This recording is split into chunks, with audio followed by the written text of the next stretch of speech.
37절부터 44절까지의 말씀입니다. 요한복음 8장 37절부터 44절까지의 말씀을 함께 한 목소리로 읽겠습니다. 나도 너희가 아브라함의 자손인 줄 아노라. 그러나 내 말이 너희 속에 있을 곳이 없으므로 나를 죽이려 하는도다.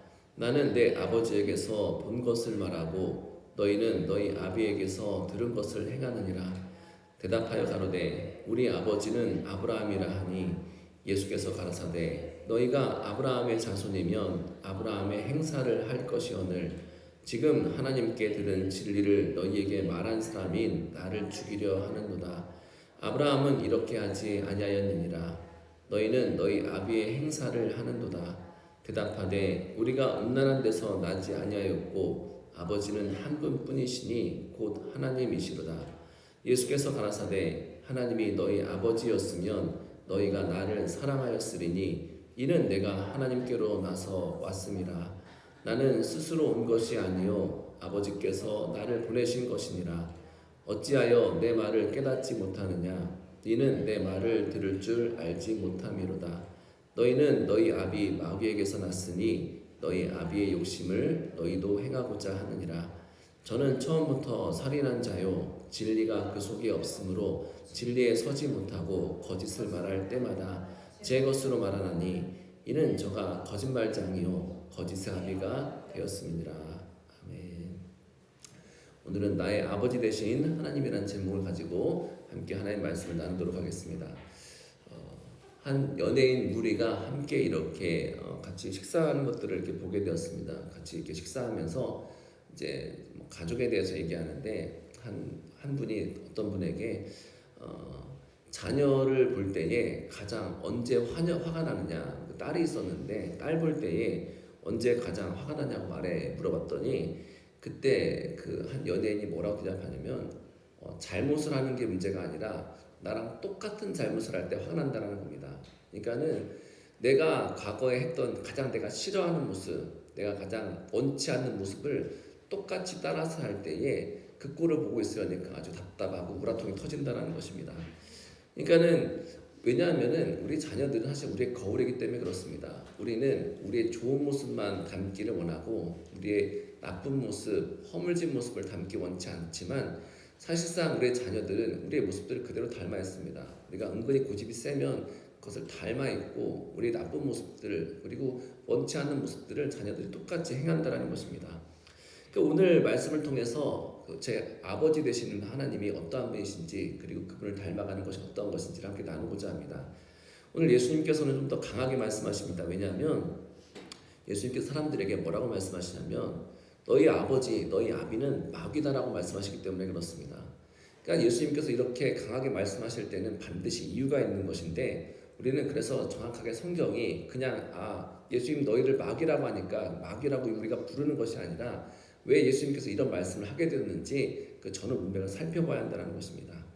지금 예수님 앞에 있는 사람들은 겉으로 하나님을 믿는다라는 사람들입니다. 그들은 스스로 우리는 하나님의 아브라함의 자손입니다. 하나님 우리를 선택하신 백성입니다. 우리 할례받은 민족입니다. 그래서 우리의 아버지는 하나님 아버지라고 말했습니다. 다시 말해 여호와 하나님, 야훼 하나님을 믿는 사람들이라는 것입니다. 근데 예수님께서는 그들의 말을 보신 것이 아닙니다. 그들이 어떠한 생각과 어떠한 마음과 어떠한 방향으로 나아가고 있다는 것입니다.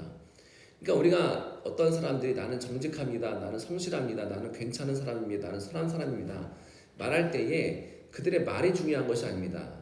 그들의 행동이 중요합니다. 그래서 저는 우리 성도님들도 그렇고 어떤 사람들도 이렇게 살펴볼 때에 사실 그들의 말을 믿지는 않습니다. 아무리 저한테 무슨 한 청년이 와가지고 저는 목사님 죽을 때까지 따라간다고 해도 절대 그 말을 믿을 수 없습니다. 누구의 말을 믿느냐? 그들이 하는 행동을 믿습니다. 1년간, 2년간, 3년간 그들이 어떠한 행동을 하고 있는지 어떠한 삶을 살아가고 있는지 그것을 보면서 이 사람은 이런 사람이었구나, 이런 사람은 우후죽순하는 사람이었구나, 이 사람은 정직한 사람이구나, 이 사람은 성실한 사람이구나 이것을 알게 된다는 것입니다. 예수님께서도 그런 말씀하신 것입니다. 너희가 정말 하나님을 아버지로 모신 자라면 어떻게 하나님의 아들인 나 예수 그리스도를 믿지 않고 미워하냐는 것입니다. 왜 내가 전하는 진리를 도대체 듣지 않느냐는 것입니다. 그러니까 이 말씀을 하려면 먼저 아버지라는 단어가 성경에서 어떠한 의미인지를 생각해 봐야 됩니다. 성경에서 아버지라는 단어는 단순히 피로 맺어진 혈연 관계만을 뜻하는 것이 아닙니다. 아버지라는 이 성경에서 말하는 아버지를 의미할 때에는 이 아버지의 뜻과 아버지의 정신과 또 아버지가 추구하는 방향을 따른다는 의미입니다. 그러니까 우리가 너 진짜 아빠 닮았네, 넌 진짜 엄마 닮았네, 이것을 어떠한 의미냐면 하는 짓이 똑같다는 것입니다. 물론 얼굴도 똑같지만은 야, 네 아빠랑 똑같이 행동하는구나, 네 엄마랑 똑같이 행동하는구나. 그러니까 진짜 자식이라는 건 뭐냐면 아버지의 마음을 닮아가고 아버지를 중요하게 여기고 그 정신을 똑같이 따라간다는 것입니다. 한 재벌 회장이 회사에 막대한 자기 자녀에게 막대한 회사의 재산을 남기고 또 회사를 물려주고 세상을 떠났습니다. 그때 이 아버지의 마음은 어떠한 마음이었냐면 회사를 잘 키워서 회사의 직원도 살리고 그리고 너도 살라는 의미였을 것입니다. 근데 시간이 지나서 이 젊은 나이에 재벌 총수가 된 이 형이 동생과 어떠한 싸움을 벌였냐면 재산 때문에 재산 송사 재판을 벌였습니다. 그리고 나중에는 신문에 나왔는데 어떠한 이야기를 하냐면 자기는 더 이상 동생과 연을 맺지 않겠다, 동생과 형제 인연을 끊어버리겠다라는 공개 선언을 하기 이르렀습니다. 아버지가 물려준 재산 때문에 형제가 서로 등을 지게 되고 미워하고 싸우게 된다는 것입니다.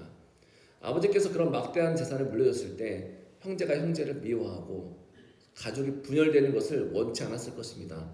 아버지는 형제의 연을 끊을지언정 재산을 더 중요하게 여기라고 가르치지 않으셨을 것입니다. 그런데 이 두 형제가 어떻게 되었냐면 이제 원수지간이 되었다는 것입니다. 왜냐하면 자녀들은 아버지가 이 회사를 키운 정신, 이 회사를 어떤 마음으로 키웠는지, 어떻게 이 돈을 벌었는지의 중심이 갖고 있는 것이 아니라 남긴 재산에만 집착했기 때문에 그렇습니다. 눈에 보이는 재산에만 집착했기 때문에 아버지가 어떠한 정신으로 이 회사를 키웠는지, 어떤 마음으로 어떻게 힘들게 고생해서 이렇게 이 재산을 읽었는지에 무관심했다는 것입니다. 만약 그 아버지가 지금 이 자녀들이 하는 짓거리들을 보고 있으면 아마 가슴을 치며 통탄할 것입니다. 누가 진짜 불효자입니까? 돌아가신 아버지의 무덤을 진짜 왕릉처럼 아름답게 꾸미고 사시사철 사람들이 와가지고 꾸미고 벌초하는 것이 진짜 그 효자가 아닙니다. 명절 때마다 그 앞에 징수성찬을 차려놓고 큰 절을 한다고 해서 아버지의 정신과 뜻이 이어받지 않는 사람이라면 그 사람은 진짜 불효자라는 것입니다. 자식이라는 것은 아버지의 뜻과 정신이 이어지는 것을 의미합니다. 어떤 분이 저에게 그런 얘기를 하는 것이 있습니다. 한 교회가 있는데 굉장히 목사님 카리스마가 있고 정말 성령의 은혜 가운데에 그렇게 아주 너무나 교회를 잘 이어가는 그런 분이었습니다. 그분이 근데 나이가 많았습니다. 70세가 넘었습니다. 그때부터 그 교회 성도들이 하는 고민이 그거였습니다. 목사님, 우리 교회가 이 목사님 때문에 이렇게 바른 예배, 바른 복음 가운데 있었는데 이제 이 목사님이 나이가 들어서 이제 모든 것들이 끝날 것 같습니다. 우리 어떻게 해야 됩니까? 우리 어떻게 이 교회를 살릴 수 있습니까? 그때 제 마음속에 이렇게 말하지 못했는데 그런 마음이 있었습니다. 이 교회가 유지되는 게 중요한 것이 아닙니다. 그 정신과 그 복음을 들은 사람들이 그 정신을 그대로 이어간다면 그 목사님의 유지가 받들어지는 것이라는 것입니다. 하나님께서 우리에게 원하시는 것은 이 교회를 유지하는 것이 중요한 것이 아닙니다. 이 교회를 끝까지 붙드는 것이 중요한 것이 아니라 여기서 배운 것이 무엇이냐는 것입니다. 여기서 하나님께 드린 정신이 무엇이냐는 것입니다. 여기서 받은 하나님의 복음의 유산이 무엇이냐는 것입니다. 그러니까 예수님께서 계속해서 그 말씀을 하시는 것입니다. 너희들이 지금 유대인들이 우리는 아브라함의 자손이라고 하고 하나님을 나의 아버지라고 하는데 그 말을 내가 너희들이 틀린 것이 아니라 너희들이 아브라함의 자손인 것을 안다는 것입니다. 근데 문제는 따로 있다는 것입니다. 37절에 이렇게 말씀합니다. 그러나 내 말이 너희 속에 있을 곳이 없으므로 나를 죽이려 하는도다. 겉으로 믿음의 조상 아브라함을 자랑하는데 하나님이 나의 아버지라고 말하는데 정작 하나님께서 자신의 아들을 보내신 그 예수님의 말씀이 들어올 자리가 없다는 것입니다. 하나님은 우리의 조상이라고 부르면서도 아브라함처럼 살지 않는다는 것입니다. 예수님께서 39절 이렇게 말씀하십니다. 너희가 아브라함의 자손이면 아브라함의 행사를 할 것이오늘. 예수님께서 착한 일 하라는 것입니까? 아니라는 것입니다. 아브라함처럼 살라는 것입니다. 아브라함처럼 하나님을 믿으라는 것입니다. 아브라함처럼 하나님의 말씀을 믿고 따르라는 것입니다. 그것이 아브라함이 우리의 조상이라고 말하는 사람들이라는 것입니다. 아브라함이 어떤 인생을 살았습니까? 그는 하나님의 선한 인생을 살지 않았습니다. 온전한 인생을 사는 것이 아니었습니다. 근데 아브라함이 잘한 것이 딱 하나 있었습니다. 그것은 약속을 붙드는 것이었습니다. 하나님께서 그에게 주신 꿈을 믿었습니다. 하나님께서 75세에 내가 너로 하여금 큰 민족을 이루게 하겠다 믿었습니다. 그리고 99세 때 하나님께서 너로 아들을 낳게 하겠다 믿었습니다. 그리고 그 믿음대로 100세 때에 이삭을 낳게 되었다는 것입니다. 예수님께서 이 이스라엘 백성들에게 하신 말씀이 그것입니다. 얘들아, 너희들이 아브라함의 자녀라고 하지만, 아브라함의 후손이라고 하지만, 진짜 아브라함의 후손은 누구라고? 약속을 붙드는 사람이라는 것입니다. 말씀을 붙드는 사람이라는 것입니다. 그런데 어떻게 너희들은 내가 지금 진리를 말하고 있는데도 그 진리를 말하는 나를 죽이려 하냐는 것입니다. 그것은 아브라함의 길이 아닙니다. 그래서 예수님께서 결론처럼 이렇게 말씀합니다. 너희는 너희 아비의 행사를 한도다. 다시 말하면 너희 아버지, 너희가 말하는 조상 아브라함의 행동을 하는 것이 아니라 너희 아비는 따로 있다는 것입니다. 이 말을 들은 유대인들이 강하게 반발합니다. 41절에 이렇게 말합니다. 우리가 음란한 데서 낳지 아니하였고 아버지는 한 분뿐이시니 곧 하나님이시로다. 유대인들이 뭐라고 얘기하냐면 우리는 음란한 백성이 아니라는 것입니다. 우리는 하나님과 결혼한 사람이요, 하나님의 백성이요, 그리고 우리는 깨끗하고 정결한 백성, 깨끗한 신앙을 가진 사람들이라는 것입니다. 그러니 하나님 우리 아버지시다. 네가 뭔데 우리가 하나님 아버지가 우리 하나님 아버지인 것을 네가 뭔데 자꾸 부정하냐는 것입니다. 그때 예수님께서 42절에 이렇게 말씀합니다. 예수께서 가라사대 하나님이 너희 아버지였으면 너희가 나를 사랑하였으리니 이는 내가 아버지 하나님께로부터 나서 왔음이라. 나는 스스로 온 것이 아니요 아버지께서 나를 보내신 것이라. 아주 단순하게 말씀하시면 정말 너희들이 하나님을 아버지로 모신 사람이라면 하나님이 보내신 아들을 사랑하게 되어 있다는 것입니다. 왜냐하면 참된 자녀는 아버지의 뜻을 환영하기 때문에 그렇습니다. 아버지의 뜻이 눈앞에 있는데, 아버지가 보낸 사람이 눈앞에 있는데 그를 미워한다면 그는 이미 마음이 아버지에게서 떠났다는 것입니다. 그래서 예수님께서 여기서 한 단계 더 깊이 들어가서 말씀하시는데 43절 이렇게 말씀합니다. 어찌하여 내 말을 깨닫지 못하느냐? 이는 내 말을 들을 줄 알지 못함이로다. 굉장히 중요합니다. 그들은 귀가 안 들린 것이 아니라 들으려 하는 마음이 없었다는 것입니다. 이해력, 문해력의 문제가 아니라 마음이 닫혀 있다는 문제입니다. 어떤 사람은 죄를 짓지만 진리의 말씀을 들으면, 복음이 들어오면, 말씀이 들어오면 마음이 아프고 힘들어도 회개의 자리로 나갑니다. 눈물의 자리로 나갑니다. 그리고 하나님 다시 한번 회개합니다. 많은 죄를 짓는 것 같아도 또 다시 돌아오고 또 다시 돌아옵니다. 근데 어떤 사람은 진리의 말씀을 들으면 화가 나서 오히려 진리를 미워한다는 것입니다. 그러니까 우리의 마음이 하나님께 있다는 것은 말씀이 들리는 것을 의미합니다. 탕자의 어떤 아버지의 탕자의 비유에 나오는 탕자는 아버지의 말이 들리지 않았습니다. 아버지의 사랑이 보이지 않았습니다. 아버지가 그를 보호하였습니다. 아버지가 그를 사랑하였습니다. 그래서 그를 사랑하는 아버지의 마음도 알지 못하고 그가 지내는 그런 좋은 환경도 알지 못하니까 그가 뭐라고 얘기하냐면 아버지 나에게 반을 딱 떼어주십시오. 나는 떠나겠습니다. 나는 내 마음대로 살겠습니다. 그리고 자기의 길을 가서 떠났다가 그의 인생이 망가졌습니다.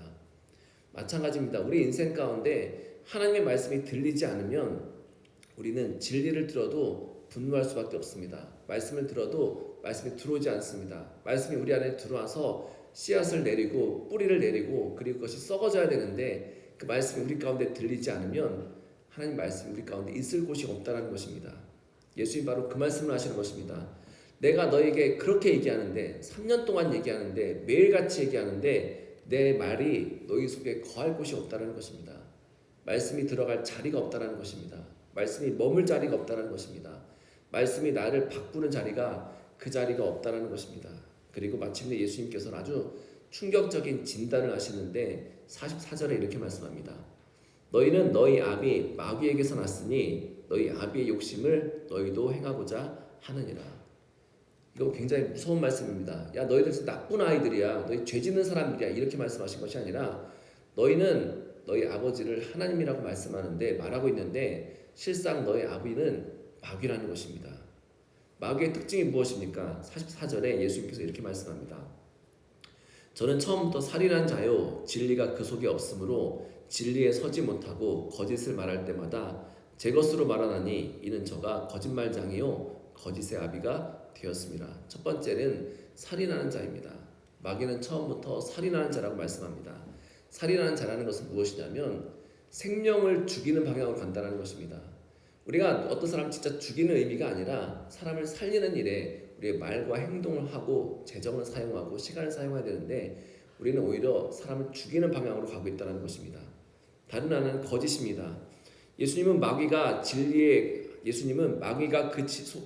진리가 그 속에 없으므로 그 마귀가 진리에 서지 못하고 거짓말하는 본성인 자라는 것입니다. 그리고 마귀는 거짓말하는 자요 거짓의 아버지라는 것입니다. 한 자매가 저한테 이런 고백을 했습니다. 목사님, 제가 교회에 너무나 충성을 했습니다. 한 5년 동안 제 인생 전체 젊은 인생을 교회에 충성하고 교회가 시키면 시키는 대로 기도도 열심히 했습니다. 근데 제가 지금 시험에 빠져가지고 헤어나지 못하고 있습니다. 도대체 제가 무엇을 잘못했습니까? 한 1시간 정도 함께 얘기를 나누면서 그 자매가 교회를 위해서 무슨 일을 했는지 어떤 마음으로 했는지 하나하나 점검하고 짚어봤습니다. 그리고 결국 어떠한 진단이 내려지냐면 그 자매가 한 고백이 그렇습니다. 목사님, 저는 아버지와 어머니에게 인정을 받지 못한 인생을 살았습니다. 나의 언니가 굉장히 공부도 잘하고 똑똑하기 때문에 언니는 돈도 많이 벌고 부모의 칭찬을 많이 받았지만 나는 그렇지 못한 인생을 살았습니다. 그래서 나는 인정받고 싶은 욕구가 있었습니다. 근데 교회 갔더니 사람들이 내가 하는 일마다 인정해주기 시작합니다. 내가 충성 봉사하면 인정해주기 시작합니다. 내가 회장의 일을 잘하면, 찬양단의 일을 잘하면 사람들이 나를 인정해주기 시작합니다. 목사님, 제가 정말로 교회를 위해서, 주님을 위해서 충성 봉사한 줄 알았는데 저 인생을 지금 돌아보니까 제가 충성 봉사했던 것은 사람들이었습니다. 주님께 충성 봉사했다고 생각했는데 제가 진짜 힘을 다해서 했던 것은 다른 사람들에게 인정받기 위함이었다는 것입니다. 그리고 그것을 하나님께 충성했다라고 착각했다는 것입니다. 여러분, 사단은 이처럼 우리에게 거짓 진리를 듣게 합니다. 거짓 복음을 믿게 합니다. 그리고 그 안에서 살게 합니다. 하지만 예수님께서 분명히 우리 말씀하십니다. 진리를 미워하고 거짓을 붙드는 삶, 생명을 살리는 것이 아니라 죽이는 방향으로 가는 삶, 그것은 하나님 아버지의 성품이 아니라 마귀의 성품이라는 것입니다. 우리가 반드시 오해하지 말아야 될 것은 예수님께서 지금 계속해서 말씀하는 것은 교회 밖에 있는 불신자에게 이 말씀하시는 것이 아니라 예수 그리스도를 믿는 자들에게 지금 이 얘기를 하고 있다는 것입니다. 예수님 앞에 나온 자들, 말씀을 듣겠다고 나온 사람들 앞에서 주님께서 너희들의 실상을 바라보라고 말씀하신 것입니다. 왜냐하면 그들 가운데 말씀을 어떻게 생각하냐면 내 생각에 맞겠다고 생각하는 부분들은 받아들이지만 내 마음에 거스리는 것들이 있다면 진리를 거부하는 사람들이 있기 때문에 그렇습니다. 예배도 드리고 신앙적인 행동도 하고 충성도 하지만 결국은 내가 하나님께 맞춰가려는 것이 아니라 하나님을 사랑하기보다는 하나님을 이용하고 거래하려는 것입니다. 제가 성도님들과 상담할 때 어떤 분들은 쉽게 끝나는 분이 있는가 하면 어떤 분들은 쉽게 끝나지 않는 사람이 있습니다. 왜 안 끝나는 줄 아십니까? 계속해서 저에게 듣고 싶은 말이 있는데 그것은 무엇이냐면 내가 지금까지 했던 행동들을 당신이 인정하라는 것입니다. 내가 지금 했던 충성과 봉사와 내가 했던 모든 행동들이 하나님이 기뻐하시는 거라고 당신이 말하라는 것입니다. 그 말을 끝내기 전까지는 이 상담을 끝낼 수 없다는 것입니다. 여러분, 우리는 하나님이 기뻐하시는 것이 무엇인지를 알고 있지만은 그것을 받아들이고 인정하기가 너무나 힘들다는 것입니다. 왜 이단들이 자신들이 있는 곳이 진리가 아님을 알게 될 때에도 빠져나오지 못합니까? 자신들이 내가 속해 있는 이 이단이라는 이 교회를 인정하게 되면 이단이라는 것을 인정하게 되면은 이것이 잘못된 곳이라는 것을 인정하게 되면 자기의 인생 전체가 부정당하기 때문에 그렇습니다. 자기가 10년, 5년, 20년, 30년을 충성했던 그 인생 자체가 부정당합니다. 나는 헛살았다는 것입니다. 나의 인생에는 아무 의미가 없이 살았다는 것입니다. 그래서 그들이 지금도 못 빠져나오고 있습니다. 진리인 것을 알지만 내가 있는 곳이 잘못된 것을 알지만 나의 교주가 하나님이 아닌 것을 알지만 못 빠져나오는 가장 근본적인 이유는 나의 인생을 부정하기 싫기 때문에 그렇습니다. 예수님께서 그런 그들에게 뭐라고 말씀하시냐면 너의 실체의 아비는 마귀라는 것입니다. 너희가 하나님을 말하고 있지만 진리가 아니라 욕심이 너희를 움직이고 있다는 것입니다. 이게 얼마나 무서운 말씀인지 베드로의 이야기를 통해서 우리에게 말씀하고 있습니다. 마태복음 16장에 보면 가이사랴 빌립보에 가는 과정 가운데에 주님께서 제자들에게 너희들 중에 너희는 나를 누구로 생각하느냐 이렇게 묻습니다. 그때 베드로가 뭐라고 고백하냐면 주는 살아계신 하나님의 아들이십니다 라고 고백합니다. 주는 그리스도시요 살아계신 하나님의 아들이십니다 라고 고백할 때에 예수님께서 베드로에게 엄청난 칭찬을 하십니다. 또 내가 이르노니 너는 베드로라 너를 반석 위에 교회를 세우리니 음부의 권세가 이기지 못한다. 내가 너에게 천국 열쇠를 주겠다. 그래서 내가 하늘에서 땅에서 매면 하늘에서도 매이고 땅에서 풀면 하늘에서 풀린다라는 엄청난 약속을 하셨습니다. 그러니까 성경 어디를 봐도 예수님께 이렇게 칭찬을 받은 사람이 없었습니다. 베드로는 이렇게 예수님께 칭찬을 받은 사람이었습니다. 그리고 나서 예수님께서 뭐라고 말씀하시냐면 이제 내가 예루살렘에 입성하게 될 텐데 그때 내가 십자가에 못 박혀 죽을 거야. 고난당할 거야. 이렇게 말씀하실 때에 베드로가 어떻게 하냐면 예수님이 거의 멱살을 잡고서 예수님 그건 아니지요. 예수님 그렇게 하시면 안 됩니다. 이 일이 절대로 예수님에게 이루어져서는 안 됩니다. 그렇게 아주 예수님이 꾸짖으면서 예수님께 말했다고 성경은 말씀합니다. 그때 예수님께서 베드로에게 뭐라고 말씀하십니까? 사단아 내 뒤로 물러가라. 너는 나를 넘어지게 하는 자로다. 내가 하나님의 일을 생각하지 아니하고 도리어 사람의 일을 생각하는도다. 방금까지 최고의 극찬을 받았던 베드로가 순식간에 사단이라는 이야기를 듣습니다. 왜 그렇습니까? 베드로가 예수님을 사랑하지 않아서 그렇습니까? 아닙니다. 베드로 진짜 예수님 사랑했습니다. 너무나 사랑하니까 예수님 거의 멱살을 붙들고서 예수님 그건 아니죠. 예수님 어떻게 십자가에 달릴 수 있습니까? 가장 처참한 처형인 십자가에 어떻게 죽을 수 있습니까? 말도 안 되는 얘기입니다. 이렇게 얘기했다는 것입니다. 너무나 예수님 사랑했기 때문에 그렇습니다.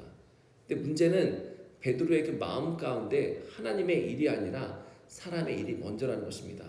예수 그리스도를 믿는다고 하면서도 결정적인 순간에 하나님의 뜻이 아니라 예수님의 뜻이 아니라 자기 생각이 주님의 생각을 앞서갔다는 것입니다. 이것은 우리에게 똑같은 아주 현실적인 경고입니다. 사실 우리 한 사람 한 사람 가운데에 사단의 마음을 갖지 않은 사람이 없습니다. 완벽한 신자가 아닙니다. 우리는 믿는 순간순간 사단의 일을 할 수 있는 사람들입니다. 진리를 붙드는 대신에 내 욕망을 붙들 수 있습니다. 생명을 살리는 대신에 누군가를 말로 죽일 수 있습니다. 하나님의 뜻보다 내 계산을 앞세울 수 있습니다. 우리는 얼마든지 마귀의 방식대로 움직일 수 있습니다. 개인도 그렇고 교회 공동체도 그렇습니다. 교회가 역사 가운데 얼마나 끔찍한 일을 많이 저질렀는지 모릅니다. 교회 음악사에 보면 카스트라투라고 불린 사람들의 기록이 남아 있습니다. 이게 누구냐면 어린아이의 목소리가 정말 맑고 아름답습니다. 천사처럼 목소리가 들립니다. 그래서 나중에 한국에서 이제 공연하는 이 파리나무 소년 십자가 합창단이라는 게 있는데 제가 이 파리나무 소년 십자가 합창단을 들으면서 야 이거 진짜 천상의 목소리다. 어떻게 이렇게 아름다울까 생각했습니다. 근데 그 아름다운 목소리를 가진 이 소년들이 사춘기가 지나고 변성기가 지나면서 티 없이 맑은 소리가 사라져버립니다. 그래서 이 카톨릭 교회가 어떻게 했냐면 이 아름다운 소년들의 목소리를 보존하기 위해서 그 아이들을 사춘기가 오기 전에 거세해버렸습니다. 그리고 그들을 카스트라토라고 불렀습니다. 성인이 되어서도 소년의 미성으로 노래하게 했습니다.